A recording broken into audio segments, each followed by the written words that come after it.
What up? T-Bob here. And Jake as well. And look at you. You done stumbled upon little OTB Saints, where we bring you all the latest black and gold coverage. Who are the Saints going to draft? Who's going to be their quarterback? What does the salary cap look like? All that information and more. Hope you enjoy it. Like, subscribe. It's your fun Derek Carr fact of the day. Derek Carr is the third lowest completion percentage in the NFL of passes thrown into the end zone. Only 17%. Only Anthony Richardson and Ryan Tannehill are lower. And Derek Carr's 17 attempts actually lead the NFL. So the 17 times throwing in the end zone, that's the most in the league, completes the least. So, again, consistently getting there, but failing once there. Hey, look at the Pete Carmichael link at 7:30, guys, to get me that ready with sound. Sorry, I forgot to tell you during the break. And Mario, you texted something, and there's something I wanted to touch on yesterday, but we never got to it exactly. But you texted something about Doug Peterson, yearning for Doug Peterson, and it's probably going to hurt a little extra for Saints fans tonight if you lose this game watching Doug Peterson, a coach that you could have had, coach this 4-2 Jags team with an exciting young quarterback. And remember what he took over. Yes, garbage. Dumpster fire. An Urban Meyer dumpster fire. Didn't start well either. Urban Meyer dumpster fire. They went 3-7, still made the playoffs, beat the Chargers in the first round. True, that's crazy to think about. I know we're using the benefit of hindsight, but Jake, once again, all your Saints takes prove to just come up golden. But, man, sometimes my brain is really dumb, especially when it comes to the Saints. Like, if we just take a step back, boys, how do we all convince ourselves that siding with Dennis Allen over a Super Bowl champion made sense? Like, we did some, I accuse a lot of other fan bases of mental gymnastics. We did some real-ass mental gymnastics, some mental gymnastics to arrive where we did. Was I high? Maybe. Yeah, well, I guess fair, yes. But still, it's ridiculous. Yeah, that one didn't make a lot of sense to me. And whenever, he interviewed there, it's like, okay, well, I don't know that this is the top spot that Doug Peterson wants to be in, but he spent a lot of time in Louisiana. Played his college ball in Louisiana, coached high school football in Louisiana. I'm like, oh, yeah, probably a job that he would desire, certainly. It's like, no. We got Dennis Allen.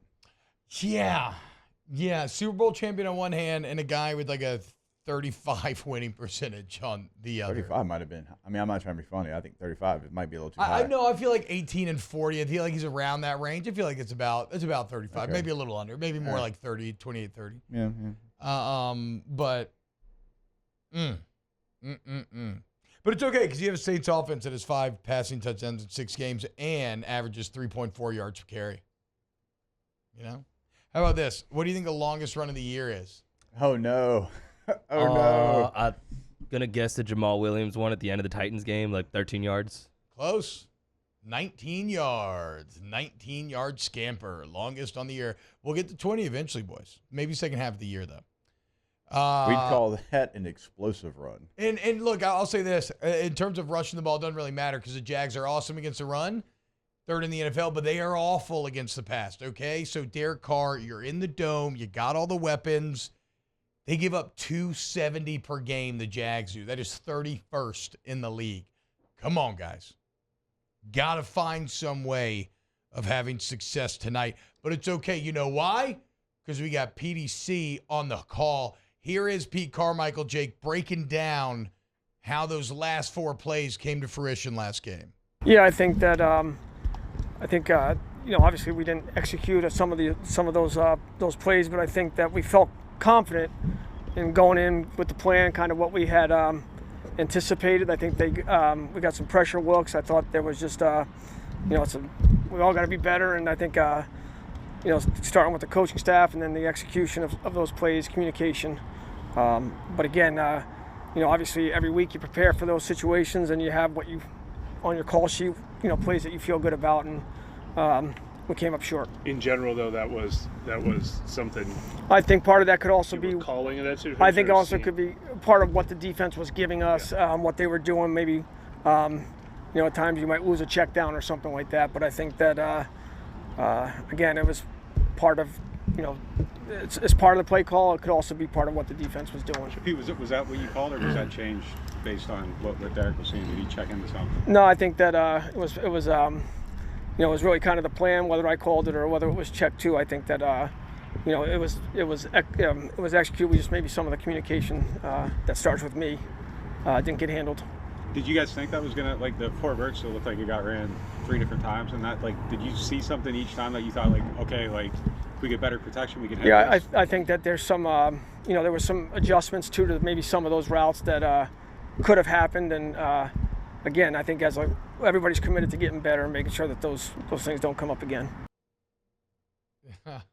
Okay, a couple of things. First off, everybody started laughing as soon as he started talking. It's mean. Just because he sounds a bit like Kermit the Frog, who cares? Pat Mahomes sounds like Kermit the Frog has been smoking for 20 years. He sounds more like Kenny Powers. How do you interpret that word salad, Jake?